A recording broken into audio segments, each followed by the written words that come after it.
कथारससेवनमन्तरेण पुंसो भवेतविधिभदुःखदवार्दितस्य श्रीकृष्णचैतन्य प्रभुनित्यानन्द श्री अद्वैत गदाधर श्रीवासादि गौरभक्तवृन्द। हरे कृष्ण कृष्ण कृष्ण हरे हरे, हरे राम राम राम हरे हरे। भक्तवत्सल भगवान की जय। श्रीमद् भागवत महापुराण की जय। श्री जगन्नाथ बलदेव सुभद्रा सुदर्शन देव की जय। जय श्री श्री पार्वतीपति महादेव की जय। श्री राधा मदन मोहन राधा गोविंद राधा गोपीनाथ जीव की जय। श्री राम लक्ष्मण सीता वीर हनुमान की जय। भुवनंगल हरिनाम संकीर्तन की जय। वीर सत्संग की जय। समस्त भक्त वृंद की जय। गौर प्रेमानंदी। सर्वप्रथमे परम करुणामय पतित पावन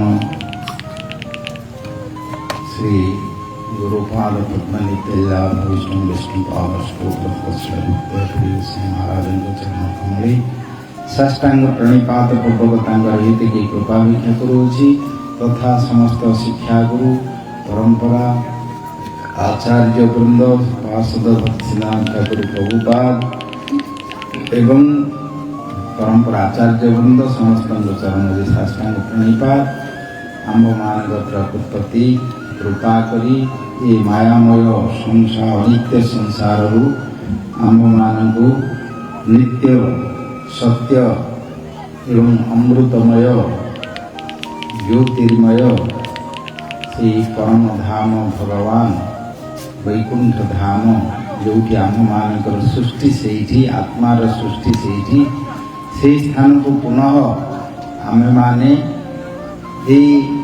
मायामय संसार अनित्य संसार दुखालय भीतर मुक्ति पाई भगवत धाम को जाइपरिबा किंतु महत्तमान आशीर्वाद बिना ये जो अभिमान अच्छी आमर अहंकार अच्छी मु मोर बोली आम मैंने सब समय शरीर को अभिमान करी संबंधित समस्त सहित पड़ी रहीचे जदिओ माया मिथ्या बोली संसार बोली आम जानूचे गोटे लोक मरिया परे समस्ते आम कहूचे जे मिथ्या माया संसार आज मजे काली के 2 दिन हम देख ये लोग पड़े बोली समस्ते कहूचे समस्ते जानूचे समस्त घरे समस्ते आम अनुभव करुचे किंतु छाड़ी पारने एवं ताकू प्रैक्टिकल लाइफ निजर जीवन भितर जीवन चर्चा भितर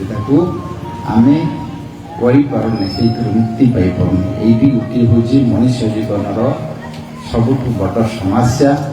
बहु प्रकार समस्या विषय आमर समाज रे अच्छी आर्थिक समस्या अच्छी विभिन्न प्रकार अभाव विभिन्न प्रकार विपर्यय विभिन्न प्रकार युद्ध परस्पर भितर समस्त कली एमती सब अनेक अच्छी किंतु श्रीमद् भागवत रे आमर व्यासदेवंकर शेष कृत्य शेष रचना श्रीमद् भागवत रे या गोटे शब्द कहीदेले ये जो समस्त धर्म विषय धर्म कर्म ज्ञान कला कुश कौशल एवं ता भितर जय पराजय समृद्धि एवं तार अधोन्नति अधोगति उन्नति ये जो विषय सब वर्णना करा विराट आकार समस्त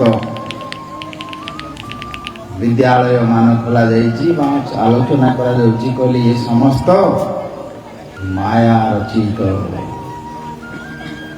माया द्वारा रचित गोटे जमी आम गोटे मूवी देखुचे सिनेमा से सिनेमा को जो मैंने लेखि था एवं ताको अभिनय करने जिते समस्त अभिनेता माने समस्ते थांती हीरो हिरोइन विलियन को आरंभ करके समस्त करती एवं जो दृश्य मान रेकर्डिंग करी से माने समस्ते शब्द द्वारा तार रूप तार गति ये समस्त को एडिट करी समस्त देखा कोटी कोटी टंका खर्च कर लोक मैंने समस्ते देखी ता भीतर तन्मय हो जाए सत भाव नहीं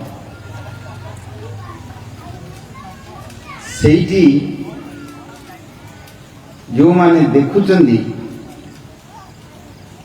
जो दृश्य देखुचंदी एवं जो अभिनेता मान को हीरो हिरोइन मान को देखुचंदी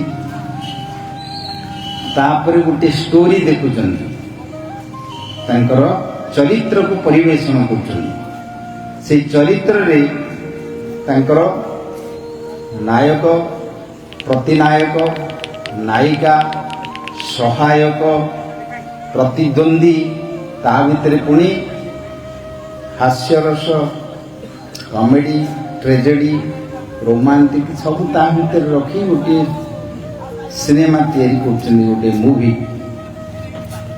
से वस्तुटी आम देखी से समस्ते मोहित हो जाऊे इमोशनल हो जाऊे आम समस्ते देखी दुख देखिकी दुख रे कांदी पकाउछंदी सुख रे देखि मध्य एक्साइटिंग हो जाउछंदी क्रोधित हो जाउछंदी ये जो समस्त गोटे सिनेमा को देखी आम मान भितर जो प्रकार अनुभव हो से सबुगुड़िक आम जहाँ देखुचे से गुड़िक किंतु वास्तवता नहीं से वास्तवता नहीं सत्य नहीं किसी से गोटे आलोक एवं छाया ये दुईटे जिते फटो सब करते समस्त फिल्म कर सब रेकर्डिंग कर कौन अच्छे लाइट अच्छी एवं तार छाया ये समस्त गोटे उद्देश्य अच्छे जमी गोटे फिल्म कर तार उद्देश्य कौन ना एंटरटेनमेंट मनोरंजन मन को सुख देवाई कर किंतु मन को सुख देवाई आनंद करने जो सब गोटे खेल तैयारी करमती क्रिकेट खेलुंट फुटबॉल खेलुंट इत्यादि सब खेल खेलुंट यहाँ गोटे खेल ऑपेरा ड्रामा ये जगह गोटे गोटे खेल करते जड़े जड़े अभिनय करते से खेल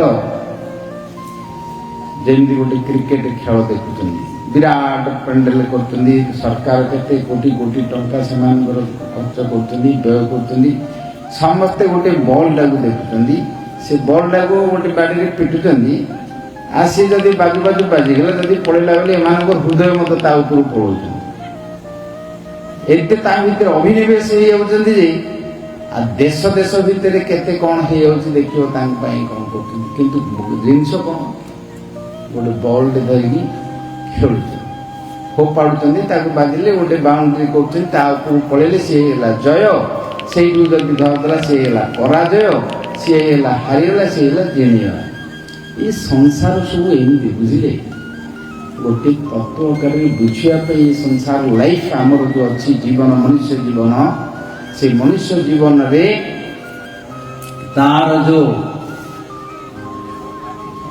जय एवं पराजय सक्सेस कहते किए को रास्ता जाऊँगी किए व्यवसाय कर धन कर किए नेता का राजनेता कर कंपिटिशन था से जो मैंने धर्म कर भितर अच्छी जो मैंने जी जुड़े कर जो गोटे स्वभाव रही ये गोटे भागवतर सिद्धांत भगवान को भाषा भगवत गीता कहले दुखालयम अशाश्वतम जन्म मृत्यु जरा व्याधि दुख दोषानुदर्शनम अनित्यम असुखम लोकम इमं प्राप्य भजस्व माम वेद रे कहले उपनिषद रे कहले असतो मां सत्गमय तमसो मां ज्योतिर्गमय मृत्युर मां अमृतगमय ये सब शास्त्र वाक्य कहले मृत्यु लोकरु तमे अमृत लोक को जाओ असत्य भितरु सत्य को जाओ अंधकार भितरु आलोक को जाओ। तो एबे वर्तमान अंधकार आमे कौन अंधकार कले ये जगतटा हूँ अंधकारमय अंधकार लाइट न लगे किए क्या देखिपर कि जान आम मान दुई दुईटा आखि अच्छी आम 200-300 लोक बसचे समस्त दुईटा आखि किंतु किए क्या देखिपर जापर आपको आ गए आलोकटे दरकार आलोक द्वारा ताकू आम देखुचे सेमती सकाल हेले सूर्यंकर आलोक आसो से आलोक द्वारा देखिए ए सूर्यंकर आलोक पश्चिम पट को गलाणी सेपटे अमेरिका आड़े गले तांकर से सकाल हो आमर ये अंधकार राति यही जो भूलोक समस्त सृष्टि जो थी आम निवास करचे से आमर देश आमर जाति आमर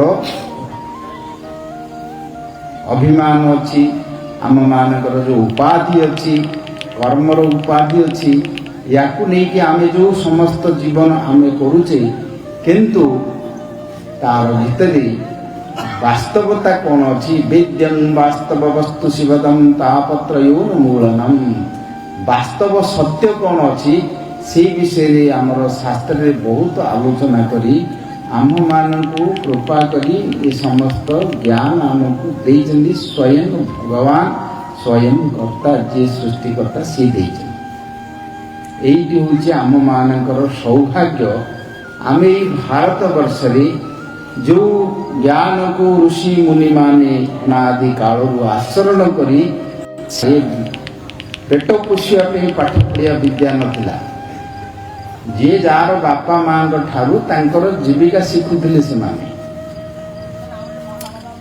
गोटे यूनिवर्सिटी दरकार होता एगुड़िक सब शिक्षार दरकार नाला जी जार शिखुले से पढ़ता सब रोसई यूनिवर्सिटी पढ़ाऊँ कार्पेंटर काम कर सब यूनिवर्सिटी पढ़ाऊँ बुझे आमर ये सदा से ना विदेश सब अच्छी रोसई करियाटा यूनिवर्सिटी नहीं सर्टिफिकेट डिग्री मिलले तुमको सीधे रेस्टोरेंट रे गोटे चाकरी मिल मुझे जाऊँगी स्पेन रू मेक्सिको जाऊँगी गोटे पिलाटे मो सागर बसते एरोप्लेन एमती पचारे कौटे जाऊँ कौन कर यूनिवर्सिटी पढ़ू कौन सब्जेक्ट पढ़ू सी कहला I am study kitchen cooking कौन आम देश तो रांधियार गोटे यूनिवर्सिटी पढ़ो जाइए गोटे देश मत काम लगे कौन व्हाट यू स्टडी कुकिंग क्या मुझे से कौन you know how to cook vegetarian food सब नॉन वेज खाऊ वेजिटेरियन फूड कहला yes I know I can काट सलाड से अच्छी से सो यही जो विद्या थिला जहाँ को बहु मानन करी सब पढ़े डिग्री करी सब करुले आमर सब पिला बेलू घर भितर जीविका से गुड़ा सब थिला चाष करुले कि शिल्पी कार्य करुले जहाँ कि समर्थ पिला करुले अवश्य आजिकल इंडस्ट्रियल जो इंडस्ट्री आसला इलेक्ट्रिक पावर इत्यादि आसिक जो प्रकार डेवलप होकर चलती गति कौन हम शीघ्र जना पड़गला सब ध्वंस मुख को ने न्यूक्लियर साइंस ठूँ आरंभ कर सब जहाँ हो दिग को जाऊँ जहाँ हो आम मानकर विचार हो समस्त जगत भितर आम मानकर मनुष्य मानकर जो कर्तव्य कौन लाभ कौन भागवत कहले विचार करी एतावान सांख्य योगादि स्वधर्म परिनिष्ठया ज्ञानी माने सांख्य योग जो मानकर दार्शनिक माने बसिले एवं योगी माने समस्त जो माने अष्टांग योग सिद्ध करचंदी से माने थिले एवं समस्त कर्मी माने थिले जो माने सत्य पुरुष चरित्र करी वर्णाश्रम पालन करी करचंदी एतबी सांख्य योगादि स्वधर्म परिनिष्ठया स्वधर्म रे परिनिष्ठित रही समस्त जो माने कार्य करचंदी समस्ते गोटे विचार कले कौन ना जन्म लाभ परम पुंसांग मनुष्य जीवन रो लाभ कौन सबुठू परम पुंसांग कौन लाभ ना यही जगत रे किसी तार लाभ किसी ना जो मृत्यु अच्छी से कौन लाभ गोटे लोक कोटी टंका कि 50 कोटी कि 100 कोटी कि लक्ष कोटी टंका लाभ कला मरीगला कौन तार लाभ रहा से लाभ कौन रही तार से जो जमी बाड़ी कि से जमी तो जोटे अच्छी सीट रहे भागवत रे गोटे धरणी उवाच बोली अच्छी पृथ्वी देवी कहते मत भोग करने सबू लक्ष लोक मारिकी नदी रक्तर नदी बुहाई देकी जाइछन मत कहते मोर मोर मु देखी हसुची देख युद्ध लगी सब कौन पे यहाँ मोर कार से ये भारत थिला अच्छी भारत वो मैंने सब आइले सब मारिकी करिकी सब पलैले से मरी किए गोटे ना जो मैंने मारी से भी मरचन कई गोटे रही ना से पृथ्वी से ही अच्छी आम मान भितर क्षुद्र चेतना भितर आम सब बाउंड्री करके मोर तार तार मोर बोली मैंने सब झगड़ा कर वास्तव सत्य जो अच्छी तार जो परम सत्य रही से जमी अच्छी सेमती अच्छी किए कार कौटी नहीं पारे गोटे धूली कणा नेबार कार क्षमता नहीं आसला बेलू जन्म है मुठी बांधी जाई गला हाथटा कर्म खोलिक पड़ू शरीर को छाड़ी किंतु ये आत्मज्ञान शून्य हेतु भगवान ज्ञान शून्य हेतु मारामारी होती तो मोर तोर तार कहते अशांति निजे रोचंदी अज्ञानता भितर रोचंदी एवं निजे कष्ट पाँच अन्य मानक भी कष्ट दौरान ये आसुरिक स्वभाव बोलिकी शास्त्र वर्णना कर स्वभाव कर्म से प्रकार कहुई अस्तु आमे मनुष्य जीवन कौन प्रकृत लाभ शास्त्र कहले ना ये संसार मृत्यु लोक भितर ये किसी लाभ किसी ना कि क्षति किसी ना ये गोटे सिनेमा मुवी भाया जमी आम समस्त जाऊे थिएटर देखा जाऊे ड्रामा देखा जाऊे कौन है ना जड़े राजा हूँ जड़े मंत्री हूँ जड़े राणी हूँ जड़े मंत्री सेनापति सैन्य आउ जड़े किए प्रतिद्वंदी होती युद्ध होती सब भाव प्रदान आदान प्रदान सुख दुख हो 2-3 घंटा पर्यंत देखुचे प्रकृत में जिते स्टोरी अच्छी ता भितर करुण रसटी जो थाए से लोक मानकर मर्म को हृदय को भेद करे जो माने हीरो हिरोइन था आर्टिस्ट माने से माने जिते दुखटे प्रकाश कर पारती लोक माने दर्शक माने हृदय को तरलिकी आखि लो गलिकी से अनुभवटी अंतःकरण भितर डीपली जाए एवं से माने से आकर्षित करती देखा जाती आनंद पाई किंतु जिते देखती दुख देखती सुख सब गुड़िक थाए कि दुखटी ता भीतर थाए बेसी दुख जदि नथिबो मनुष्य जीवन भितर तार जदि कष्ट नथिबो तपस्या नथिबो दुख कष्ट को रहीकि तार जे प्रतिनायक थियो विलेन थियो हीरो को ताकू टर्चरिंग करथो हीरोइन को टर्चरिंग करथो से माने ताकू दुख को सही कष्ट को सही सत्य थे धर्म थे न्याय थे एवं शेष कष्ट सही से जय को पाइबे लोक मैंने समस्ते भल बोली से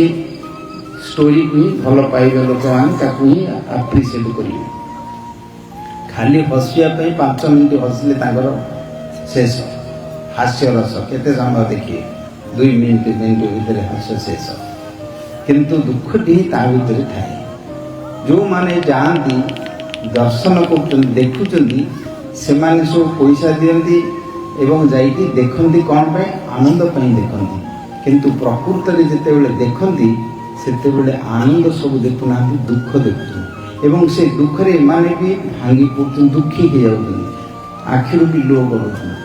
ଦେଖିକି ତାପରେ ଦୁଃଖେଇ କେତେ କଷ୍ଟ ପାଇଲେ ବୋଲି ଦେଖୁଛନ୍ତି। କେତେବେଳେ ନାଟ ସରିଯିବ ସେତେବେଳେ କହୁଛନ୍ତି ଆହା ଭଲ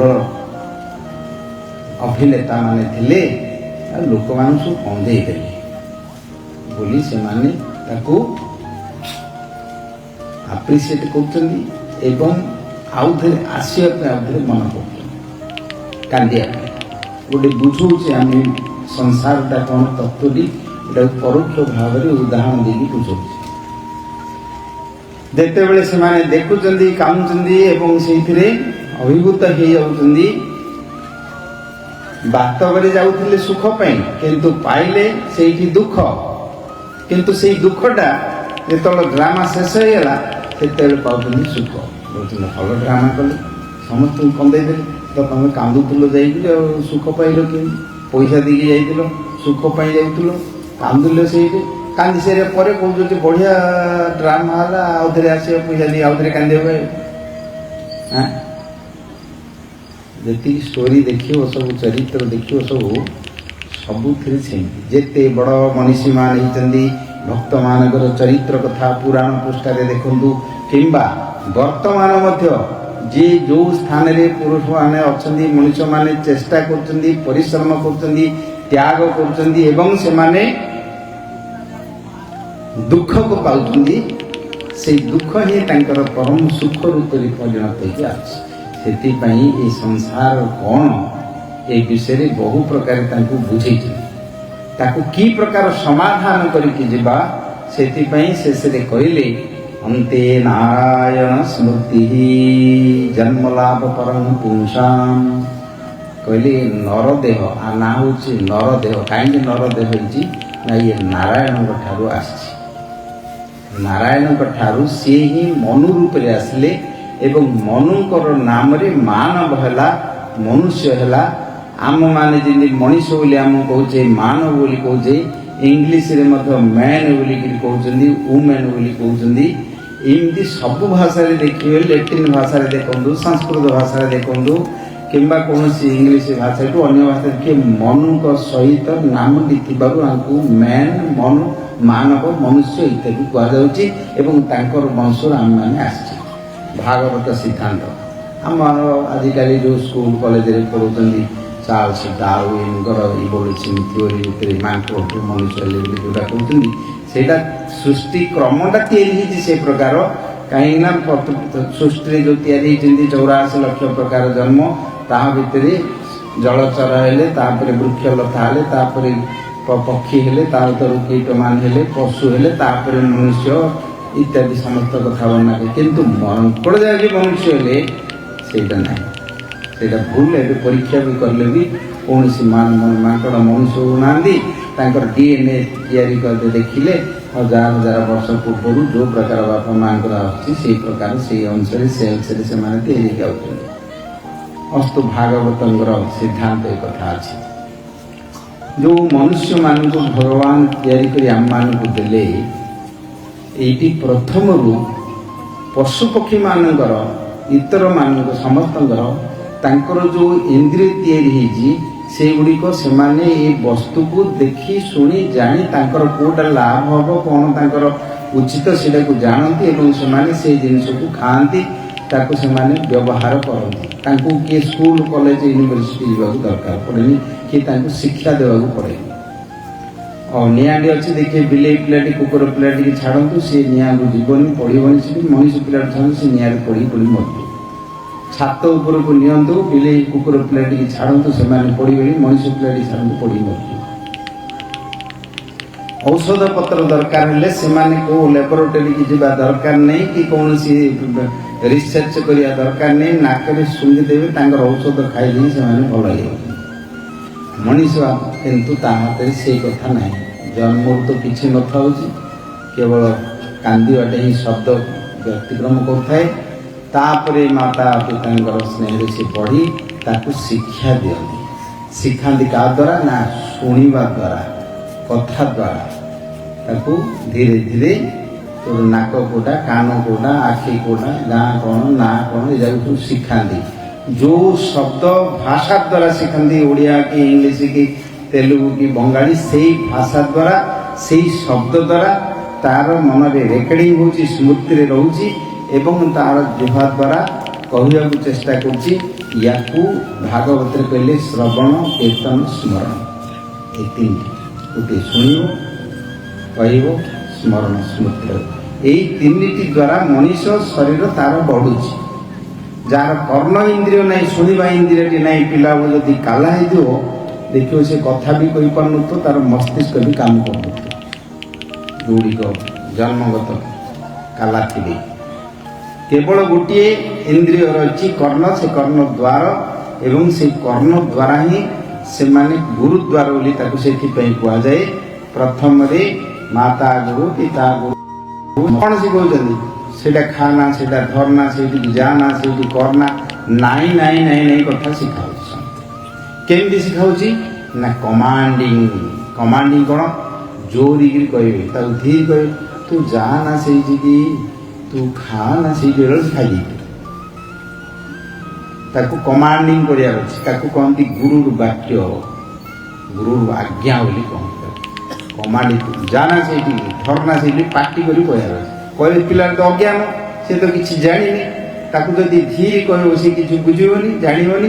ସେ ତାକୁ ଦୀପଟା ଅଛି, ନିଆଁଟା ଅଛି, ସେ ଦୀପଟାକୁ ଧରିବା ପାଇଁ ଯାଉଛି। ସେ ଧରିବାକୁ ଗଲାବେଳୁ ତମେ କହ ବାପୁରେ ସେ ଦୀପଟାକୁ ଧରନାରେ ବୋଲି ଶିଖେଇବ ବୋଲି ସେ ଶୁଣିବ କି? ସେ ଶୁଣିବନି। ସେ ଆଗ ତାର ଧରି ଦେଇଥିବ, ପାଟିରେ ପୁରେଇ ଦେଇଥିବ, ସେ ନିଆଁଟାକୁ ପାଟିରେ ପୁରେଇ ଦେଇଥିବ। ତାକୁ କମାଣ୍ଡିଂ କରାଯାଏ। ଧରନା ଜାନା, ତାକୁ ଭୟଭୀତ କଲା ଭଳିଆ, ତାକୁ ଡରେଇଲା ଭଳିଆ ତାକୁ କହିବାର ଅଛି। କଲେ ସେ ଟିକେ ରହିବ, ସଂଯତ ହେଇକି ରହିବ। ତାପରେ ଯେତେବେଳେ ବୁଦ୍ଧି ଯେତେବେଳେ ଟିକେ ବଢ଼ୁଛି, ତାକୁ ସେତେବେଳେ କରିବା କଥା କୁହାଯାଉଛି, ବିଧି କଥା କୁହାଯାଉଛି। କେମିତି ଖାଇବାକୁ ପଡ଼ିବ, କେମିତି ବ୍ୟବହାର କରିବାକୁ ପଡ଼ିବ, ଏଇଟା ଏମିତି ଧରନା, ସେମିତି ଧରେ, ସେମିତି କରେ, ବୁଝେଇକି କହିବାକୁ ପଡ଼ୁଛି। ପ୍ରଥମ ନିଷେଧ ବାକ୍ୟ, ପରେ ବିଧି। ଆମର ବେଦ ଯେଉଁ ଆସିଛି ଏଇଥିରେ ଦୁଇଟି କଥା ଅଛି, କ'ଣ କରିବାକୁ ହେବ, କ'ଣ ନ କରିବାକୁ ହେବ। ପ୍ରଥମରେ ନ କରିବା ଜିନିଷଟିକୁ କୁହାଯାଇଛି, ତାପରେ କରିବା କଥାଟିକୁ କୁହାଯାଇଛି। ଏବେ ଯେଉଁ ସମ୍ବିଧାନ ଦେଶରେ ତିଆରି କରୁଛନ୍ତି, ସମସ୍ତେ ବସିକି ବୁଦ୍ଧିଜୀବୀ ମାନେ ତିଆରି କରୁଛନ୍ତି, କ'ଣ ନା ଗୋଟେ କରିବାକୁ ପଡ଼ିବ ବିଧାନ, ଯେଉଁଟା ନ କରିବାକୁ ପଡ଼ିବ, ଯେଉଁଟାକି ଦଣ୍ଡବିଧି। ଯେଉଁମାନେ ସେଟାକୁ ନ କରିବେ ତାର ସେମାନେ ଦଣ୍ଡ ପାଇବେ। ସେଥିପାଇଁ ଗୋଟେ ବିଧାନ, ଆଉ ଗୋଟେ କଲେ ସେଠି ଦଣ୍ଡ ବିଧାନ। ଯେଉଁମାନେ ନ କରିବେ ଗୋଟେ ହେଉଛି ଅନ୍ୟାୟ, ଗୋଟେ ହେଉଛି ଅନ୍ୟାୟ। এই ପ୍ରକାରେ ଆମର ଶାସ୍ତ୍ର ସବୁ ଆସିଛି। ବିଚାର କରି ସେଥିରେ ମଣିଷମାନଙ୍କ ପାଇଁ କ'ଣ କହିଲେ? ସମସ୍ତେ ବସି ବିଚାର କଲେ ଯେ ଶରୀରଟି ଯେଉଁ ମିଳିଛି ଆମମାନଙ୍କୁ, ଆମେ ଜାଣିକିରି କିଏ ଆଣିଛେ। ଏଇଠି ହେଲା ଆମମାନଙ୍କର ଗୋଟେ ଅଜ୍ଞାନର ଭୂମିକା। କେହି କେବେ ହେଲେ ଜାଣିକି ମୋର ଇଏ ବାପା ହେବ, ଇଏ ମୋର ମା ହେବ, ଇଏ ଏଇଟା ମୋର ଗାଁ ହେବ, ଇଏ ମୋର ଭାଇ ବନ୍ଧୁ ହେବେ, ଏମିତି କିଏ ହେଲେ ଜାଣିକିରି କିଏ କେବେ ହେଲେ ଆସିନି। ଅଜ୍ଞାନତା ପୂର୍ବେ ଅଛି। ଆସିଲେ ଏବେ ପିଲାବେଳେ କିଛି ଜାଣିନଥିଲେ, ତାପରେ ଧୀରେ ଧୀରେ ଆମମାନଙ୍କର ଜ୍ଞାନ ବଢ଼ିଲା। ସବୁ ସମାଜ ବିଷୟରେ ଇନ୍ଦ୍ରିୟମାନଙ୍କର ଜ୍ଞାନ ଆସିଲା, ପାଠ ପଢ଼ିଲେ, ସମାଜ ବିଷୟରେ ଜାଣିଲେ, ସବୁ କିଛି କଲେ। ଏଇ ଯେଉଁ ଜ୍ଞାନ ଆମମାନଙ୍କର ତା ଭିତରେ ପାଇଲେ, ପ୍ରାପ୍ତ କଲେ, ଏଇ ଜ୍ଞାନ ସବୁଗୁଡ଼ିକ କିନ୍ତୁ ଶୁଣିବା ଦ୍ୱାରା ହିଁ ଆମମାନଙ୍କର ହେଇଛି, ଦେଖିକିରି ହେଉନି। ଆମେ ପ୍ରଥମେ ବୁଝିବା ଦରକାର। ଆମେ ପ୍ରଥମେ ଦେଖୁଛେ, ଦେଖିବା ଜିନିଷଟାକୁ ଆମେ ସତ୍ୟ ଭାବୁଛେ ନା। ଆମର ସୃଷ୍ଟି, ଆମେ ଗୋଟେ ଜିନିଷ କେବେ ଶୁଣିନେ କିଛି। ଏବେ ଜଣେ ଲୋକ ଆସିଲେ ଏଇଠି, ଆମେ ତାଙ୍କୁ ଦେଖୁଛେ, ଦେଖିଲେ କ'ଣ ତାଙ୍କ ବିଷୟରେ ଆମେ ଜାଣିପାରିବା? ତାଙ୍କୁ ପଚାରିବା ଆମେ, ଆପଣ କିଏ? ସେ ତମର ଆଖିରେ ଦେଖୁଛୁ, ମୋତେ କ'ଣ ପଚାରୁଛୁ କିଏ ବୋଲି? ନା, ଆଖିରେ ଦେଖିଲେ ମଧ୍ୟ ଆମେ ଜାଣିପାରିବାନି। ତାଙ୍କର ପରିଚୟକୁ, ବ୍ୟକ୍ତିତ୍ୱକୁ ପାଇବାକୁ ହେଲେ ଶୁଣିବାର ଅଛି। ଆପଣ କିଏ? ସେ ଆପଣଙ୍କର ନାଁ କ'ଣ, ଆପଣଙ୍କର ଗାଁ କ'ଣ, ସିଏ କହନ୍ତୁ, କିମ୍ବା ତାଙ୍କ ସାଙ୍ଗରେ ଯିଏ ଥିବ ସିଏ, ତାଙ୍କର ସାଙ୍ଗରେ କିଏ ଥିବ ସିଏ କହନ୍ତୁ। ସେ କହିବେ ଏ ଲୋକ ଏମିତି ଲୋକ, ଧାର୍ମିକ ଲୋକ, କି ନହେଲେ ବଡ଼ ଲୋକ, କି ଏମିତି କହିଛୁ ବୋଲି ଆମେ ତାଙ୍କ ଉପରେ ବ୍ୟବହାର କରିବା। ନାଇଁ କିଏ ଗୋଟେ କହିଦେବ ଭୁଲରେ ତାଙ୍କ ନାଁରେ କହିଦେବ ସେ ଗୋଟେ ଚୋରଟେ ମର୍ଡର କରି ଆସିଛି ଠକଟେ ଏମିତି କହିଦେବ ବୋଲେ ତା ସହିତ ସେମିତି ବ୍ୟବହାର କରିବା। ଶୁଣିଲେ ହିଁ ହେଉଛି, ନ ଶୁଣିଲେ ହେବନି। ଜଣଙ୍କର ହାତଟାକୁ କିଏ ଗୋଟେ ହାଣିଦେଲା, ତାକୁ ନେଇକରି ପୋଲିସକୁ ଦେଖେଇବ, ପୋଲିସ ଦେଖିଲା କ'ଣ ସେ ଜାଣିପାରିବ? କିଛି ଜାଣିପାରିବ। ପଚାରିବ କ'ଣ ହେଇଛି କହିବାର ଅଛି। କଥା ଶବ୍ଦ, ଏ ଶବ୍ଦ ହେଉଛି ପ୍ରମାଣ। ଭଗବାନଙ୍କୁ ଜାଣିବା ପାଇଁ ଗୋଟିଏ ମାତ୍ର ପ୍ରମାଣ ହେଉଛି ଶବ୍ଦ। ସେ ଶବ୍ଦ ଦ୍ୱାରା ହିଁ ଜାଣିପାରୁଛେ ଏବଂ ମଣିଷମାନଙ୍କର ଜ୍ଞାନ ଆହରଣ କରିବାର ଗୋଟିଏ ଉପାୟ ହେଉଛି ଶବ୍ଦ। ସେ ହେଉଛି କର୍ଣ୍ଣଦ୍ୱାର। କର୍ଣ୍ଣ ଦ୍ୱାରା ହିଁ ଆମେ ଶୁଣିକି ତାକୁ ଜାଣିପାରିବା। ଏବଂ ଭାଗବତରେ ଭକ୍ତି ଧର୍ମରେ ପ୍ରଥମରେ କହିଲେ ଶ୍ରବଣମ୍, ଶୁଣିବା।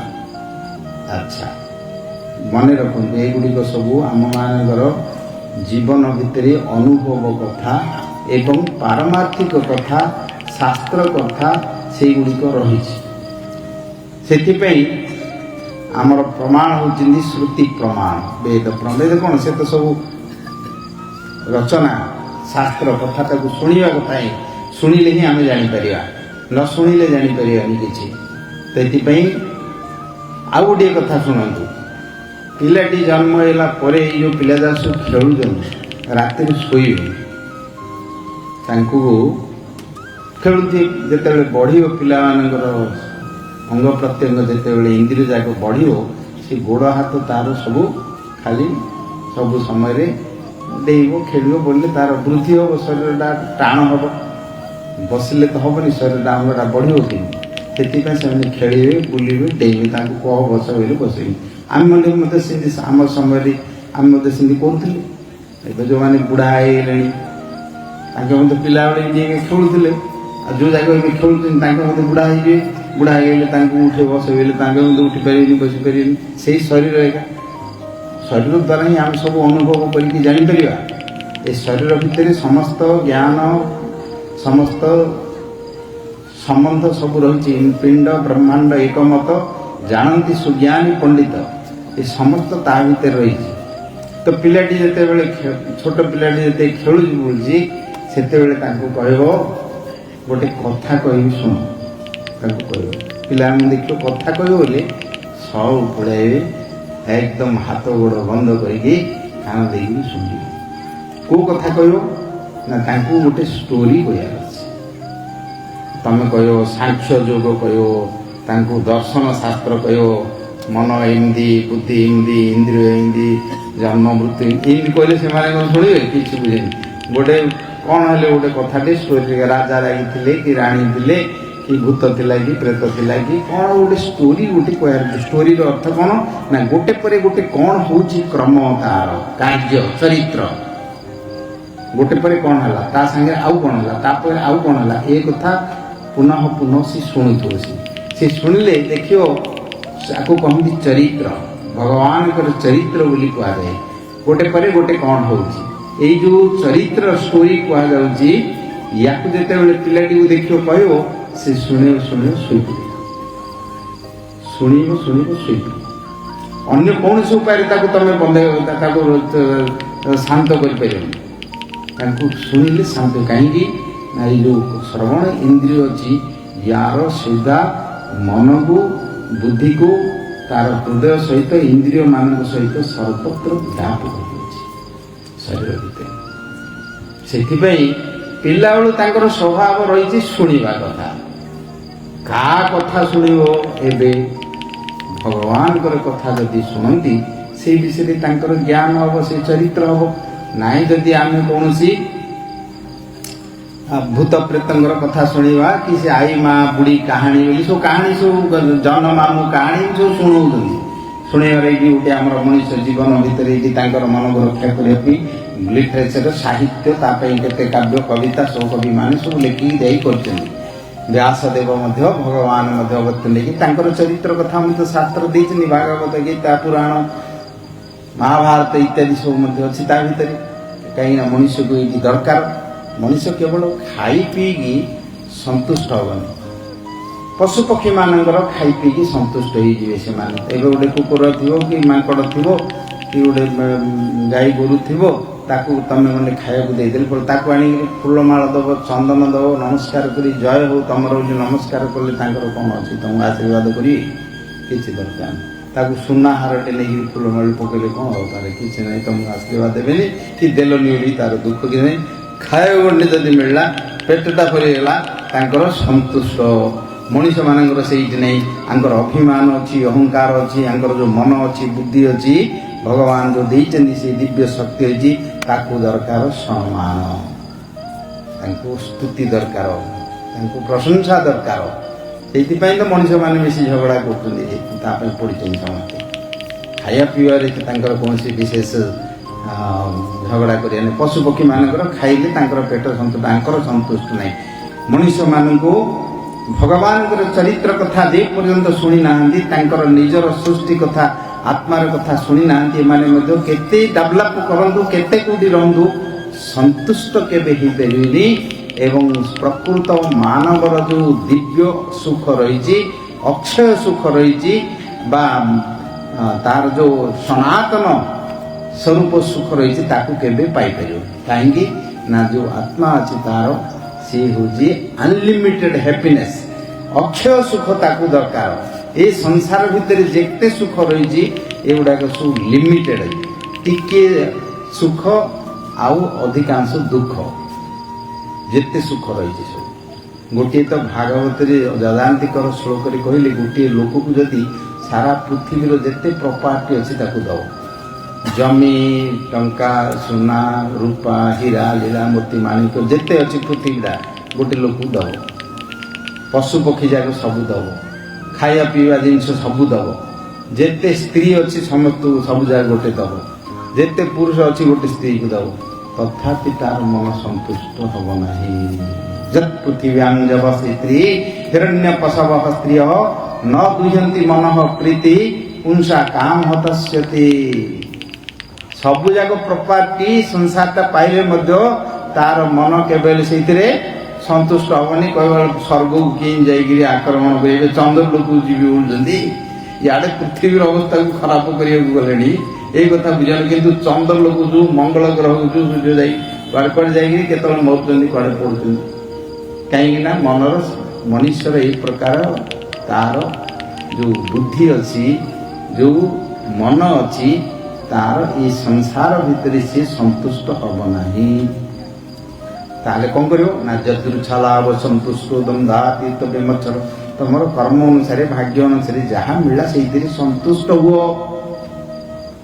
ଯେତିକି ମିଳୁଛି ସେଇଥିରେ ସନ୍ତୁଷ୍ଟ ହୁଅ, ତାହେଲେ ତମେ ବାସ୍ତବ ସନ୍ତୁଷ୍ଟ ହେଲେ ସୁଖ, ଶାନ୍ତି, ଆନନ୍ଦ ସବୁ ତା ଭିତରେ ପାଇବ। এই କଥା ଭଗବାନ ବୁଝେଇ କହିଛନ୍ତି। ଶୁଣନ୍ତୁ, ଧୀରେ ଧୀରେ ଆମେ କଥା କହି କହି ନେଉଛେ, ତତ୍ତ୍ୱ କଥାକୁ ବୁଝି ବୁଝି ଯାଉଛେ ଆମେ ସମସ୍ତେ। এই ସମସ୍ତ କେମିତି ଆମର ପାଇବା ନା ଶୁଣିବା ଦ୍ୱାରା ହିଁ ପାଇବା। ପିଲାବେଳୁ ଆମର ଯେଉଁଟା ଶୁଣୁଛି ମଧ୍ୟ ତାର ମନେ ରହୁଛି ସଂସ୍କାର ସ୍ୱରୂପ। ଏଥିପାଇଁ ଗର୍ଭରୁ ହିଁ ମଣିଷ ଶରୀରକୁ ଶୁଣିବା କଥାଟି ଦେଇଛନ୍ତି, ଏବଂ ଶୁଣିକିରି ହିଁ ଆମେମାନେ ଜ୍ଞାନ ଅର୍ଜନ କରୁଛେ, ଏବଂ ଶୁଣିବା ଦ୍ୱାରା ହିଁ ଆମର ପରିଚୟ ହେଉଛି, ଶବ୍ଦ ଦ୍ୱାରା ହିଁ ଆମେମାନେ ଚଳୁଛେ। କିଏ ଯଦି ଆପଣ କେଉଁଠି ବନ୍ଧୁବାନ୍ଧବ ଘରକୁ ଗଲେ, ସବୁ ଆମ ପାଇଁ ରୋଷେଇବାସ ସବୁ କଲେ, ଖାଇବାକୁ ସବୁ ଦେଲେ, କଥାଟା ଯଦି ଭଲ କରି ମଧୁରରେ ନ କହିବ କ'ଣ କରିବ? କୁଆଡ଼େ ବୁଲୁଥିଲୁ, ଖାଇବୁ ପୁରା ଖା ବୋଲି ଯଦି କହିଦେବ କ'ଣ ହେଇଛି, ସାମ୍ପା ସବୁ ଯାକ ମଧୁର ପିତା ହେଇଯିବ। ଆଉ କିଛି ଯଦି ନାହିଁ, ପଖାଳ ହଉ କି ଶାଗ ହଉ ଆସିଲେ, ଆଉ ବଡ଼ ଆମର ସୌଭାଗ୍ୟ, ଆଜି ଆମର ଇଏ ନାହିଁ, କିଛି ନାହିଁ, ଆମର ପାଖରେ ଏତିକି ଅଛି କଚୁଲି, ଯଦି ମଧୁର କଥା କହିଲ ସେ ସନ୍ତୁଷ୍ଟ, ଆନନ୍ଦରେ ସନ୍ତୁଷ୍ଟ ହେଇଯିବ। ବିନୟ ମଧୁର ବଚନ କହି ତୁଷିବ ପ୍ରାଣୀ, ଭାଗବତରେ କହିଛନ୍ତି। ବା ଚୋବେଇକୁ କଥା ଦ୍ୱାରା ହିଁ ବହୁତ ଝଗଡ଼ା ହୁଏ, ବୁଝିଲେ? ମନୁଷ୍ୟମାନେ କଥା ଦ୍ୱାରା ହିଁ ସବୁ ସଂସାରରେ ସେମାନଙ୍କର ଯଶକୁ, କୀର୍ତ୍ତିକୁ, ଅମରତ୍ୱକୁ ରଖିଛନ୍ତି। ସର୍ବେ ଚଳିବେ କାଳ ବଳେ, କଥା ରହିବ ମହି ତଳେ। ଆମ୍ଭମାନଙ୍କର କଥା ଦ୍ୱାରା ହିଁ ଆମେ ଆଦାନ ପ୍ରଦାନ କରୁଛେ, ଭାବ ଆଦାନ ପ୍ରଦାନ କରୁଛେ। ଆମମାନଙ୍କର ବ୍ୟକ୍ତିତ୍ୱକୁ ମଧ୍ୟ କଥା ହିଁ ବନୁଷ୍ୟାଣ ବଚନ ସାର। ଏ ଶରୀର ଭିତରେ ଯେତେ ଜିନିଷ ଆମେ ଖାଉଛେ, ପିଉଛେ, କରୁଛେ, ଏ ଶରୀରରୁ ଯେତେ ଜିନିଷ ବାହାରୁଛି, ତା ଭିତରେ ଯଦି ସାର କିଛି ଅଛି ତାହେଲେ କଥାଟି ହିଁ ସାର। ମନୁଷ୍ୟାନାଂ ବଚଃ ଆଉ ସବୁ ଜାଗା ଯେତେ ସବୁ ଜାଗା ଅସାର, କେଉଁଠି ଦରକାର ନାହିଁ। କଥା ଯଦି ଅଛି ସେଇ କଥା ହିଁ ଶିକ୍ଷା ରୂପରେ, ଇତିହାସ ରୂପରେ, ଉପଦେଶ ରୂପରେ ତାକୁ ଜେନେରେସନ୍ ଟୁ ଜେନେରେସନ୍ ପଢ଼ୁଛନ୍ତି, ଶିଖୁଛନ୍ତି, ତାଙ୍କର ଜ୍ଞାନ ଅର୍ଜନ କରି ତାଙ୍କର ଉନ୍ନତି କରି କରି ଚାଲୁଛନ୍ତି। ତ ମନୁଷ୍ୟମାନଙ୍କର କଥାଟି କହିବା ତାକୁ କହନ୍ତି କୀର୍ତ୍ତନ, ଶୁଣିବା ହେଲା ସ୍ମରଣ, ଏଇ ଶ୍ରବଣ। ଆଉ ସ୍ମରଣ ହେଉଛି ମନର କଥା, ମନରେ ଯେଉଁଠିକି ସ୍ମୃତି, ଯେଉଁଠି ମେମୋରି ଅଛି, ଯେଉଁଠି ମନେ ରଖୁଛେ ପିଲାବେଳେ ଆମେ କ'ଣ କରିଥିଲେ, ପରେ କ'ଣ ହେଉଥିଲେ, ସେଇଠି ହିଁ ଆମମାନଙ୍କର ପୁନର୍ଜନ୍ମ ପରଜନ୍ମକୁ ଯାଉଛି। ମରିବା ପରେ ବି ସେଇଠି ଯେଉଁ ସ୍ମୃତି ଥାଉଛି ସେଇଠି ମରେନି, ମନଟି ମରେନି। ମନ ଯେମିତି ଥିଲା ସେମିତି ଯାଏ। ଯେମିତି ସ୍ୱପ୍ନରେ ଆମେ ଶରୀର ଶୋଇଥିଲେ ମନ ଯେମିତି ସ୍ୱତନ୍ତ୍ର ଭାବେ ତାର ପୂର୍ବଜନ୍ମର କଥା ମନେ ପକାଉଛି, ସେ ସେମିତି ଯାଏ। ତ ଭଗବାନ ମନୁଷ୍ୟମାନଙ୍କ ପାଇଁ ଶୁଣିକି ଜ୍ଞାନ ଅର୍ଜନ କରିବା ପାଇଁ ଏଇଠି ତିଆରି କରିକି ଦେଇଛନ୍ତି। ଆଉ କେଉଁଥିରେ ଏମାନେ ମଣିଷ ପଶୁପକ୍ଷୀମାନଙ୍କଠୁ ଅଧିକ ନୁହନ୍ତି, କେଉଁଥିରେ ନାହିଁ। ସେମାନଙ୍କର ସବୁ ଦେଖି ଶୁଙ୍ଘି ସେମାନେ ସବୁ ଜାଣିଦେବେ। ଦେଖିବେ କୁକୁର ଗୁଡ଼ାକୁ ଭଗବାନ ଦେଇଛନ୍ତି ଗୋଟେ ଶୁଙ୍ଘିକିରି ସେମାନେ ସବୁ ଜାଣିଦେଉଛନ୍ତି। ଚୋରକୁ ଧରିବାକୁ ହେଲେ ଏ ବଡ଼ ବଡ଼ IPS ଅଫିସର ମାନେ ଥାଉଛନ୍ତି, ଡିଗ୍ରୀ କରି ପଢ଼ିଥାଉଛନ୍ତି, ଟ୍ରେନିଂ ନେଇଥାଉଛନ୍ତି। କାହିଁ ଚୋର ଧରିବାକୁ ଧରିପାରୁଛନ୍ତି? ଗୋଟେ କୁକୁରଟା ପଛରେ ଯାଉଛି। ହେଲେ କୁକୁରଟା କ'ଣ ଯାଇକିରି ୟୁନିଭର୍ସିଟି ପଢ଼ିକିରି ଡିଗ୍ରୀ କରିଥିଲା ନା ତାକୁ ଫିତା ଫିତା ଲଗା ହେଇଥିଲା? ତାର ଜନ୍ମଗତ ସେମାନଙ୍କର ଜନ୍ମଗତ ଏଗୁଡ଼ିକ ଅଛି, ଦେଖିକି ଶୁଣି ଶୁଣି ଜାଣନ୍ତି। ଆମ ମଣିଷମାନଙ୍କର ଜନ୍ମଗତ କିଛି ନାହିଁ। ଏମାନେ ଅନ୍ୟ ଦ୍ୱାରା ପଢ଼ିଲେ ହିଁ ଜାଣନ୍ତି। ମାତା ଗୁରୁ, ପିତା ଗୁରୁ, ତାପରେ ଯାଆନ୍ତି ଶିକ୍ଷା ଗୁରୁ ଏବଂ ଆଧ୍ୟାତ୍ମ ଗୁରୁ। ଆଧ୍ୟାତ୍ମ ଗୁରୁ ଅର୍ଥ ଆତ୍ମଜ୍ଞାନ ଯେଉଁମାନଙ୍କୁ ଦିଅନ୍ତି। ଯେଉଁଠି ଆମର ଆତ୍ମା ଅଛି, ଆମେ ସମସ୍ତେ ଜାଣୁଛେ ଆତ୍ମା ଅଛି ବୋଲି ଅନୁଭବ କରୁଛେ। ମନୁଷ୍ୟଙ୍କୁ ଭଗବାନ ଆତ୍ମା ଅନୁଭୂତି ଦେଇଛନ୍ତି, ଗର୍ଭ ଭିତରେ ହିଁ ତାକୁ ଦେଇଛନ୍ତି।